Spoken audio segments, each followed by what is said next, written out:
Welcome back, Vault Hunters. We've got the latest update straight from Borderlands 4, and this one's all about the end game now. Instead of just me running through everything, you'll hear from a few of us as we break it all down together. Think of it as a round table of chaos where we'll cover the big systems, the new features, and what's going to keep you coming back long after you finish the campaign. Borderlands 4 is stacked with content, and the end game looks like it's built to last. So let's jump into everything you need to know. For Vault Hunters, rolling credits has never been the end. It's just where the grind really starts. Borderlands 4 takes that idea and cranks it way up. Once the main story wraps, the game opens up into an end game that's built to keep you coming back, whether you're here for loot, builds, or just pure chaos. The end game is designed around systems that are deep enough to keep hardcore players hooked, but accessible enough that anyone can jump in and have fun. You'll always have a reason to log back in, whether you're squeezing every ounce of power out of your main or rolling a new Vault Hunter to see how another class feels. Let's break down what's waiting for you after the campaign. Ultimate Vault Hunter Mode. This is where the training wheels come off. Beat the campaign once, and Ultimate Vault Hunter Mode unlocks. Enemies are tougher, fights are more chaotic, and the loot is scaled to match the pain. Borderlands 4 gives you 5 difficulty levels, each unlocked by tackling challenges across Kairos. When you've proven yourself enough, you'll face a wildcard mission. Basically, a remix of a story mission loaded with brutal enemy modifiers. Survive it, and you unlock the next difficulty tier. The loop here is simple. Take on harder challenges, get better loot, push your build further, and then climb again. It's tough, but fair, and you can scale it at your own pace. Loot farming upgraded Borderlands has always been about the loot chase, but farming is way smarter this time. Dedicated drops mean you're not stuck farming the same boss endlessly. Instead, you'll be moving all over Kairos, fighting different enemies for different rewards. Boss hunting now ties into contracts, which pay you in Iridium, a key currency for endgame activities like respecting your build or firing up Moxie's big encore machine. That machine is a lifesaver. Instead of quitting and reloading to farm a boss, you just spend some Iridium and instantly rematch them. No downtime, just straight farming. Weekly content. Between DLC drops, Borderlands 4 keeps things fresh with weekly updates. Weekly Big Encore Boss. One boss gets turned up to 11 with better loot drops.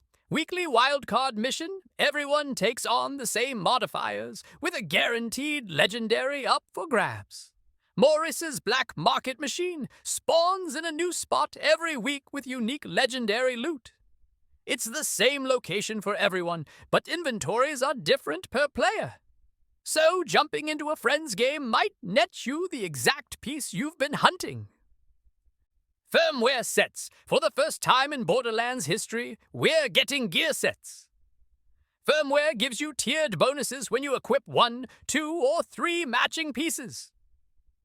Small bonuses stack into bigger ones, and full sets can completely change how you play, adding new effects like missile strikes or clutch survivability boosts.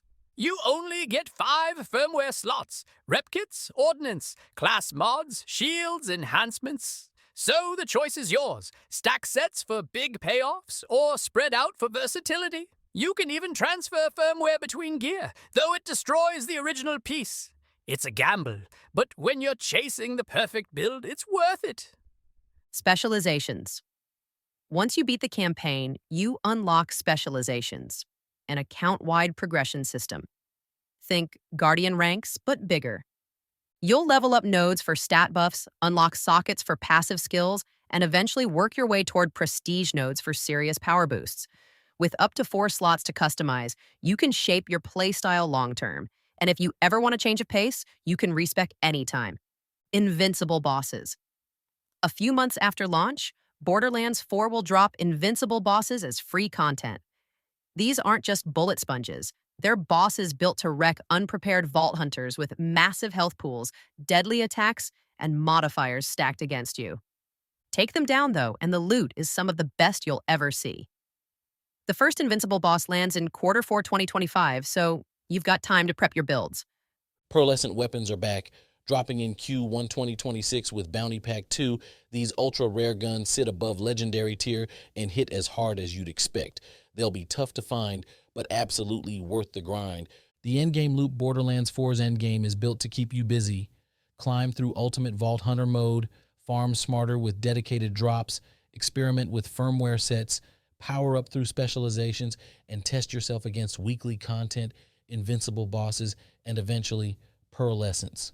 There's always something new to chase, whether it's loot builds or challenges. So stay tuned into the channel for more updates and all things Borderlands. We enjoyed giving you this update and hope to see you in the next one.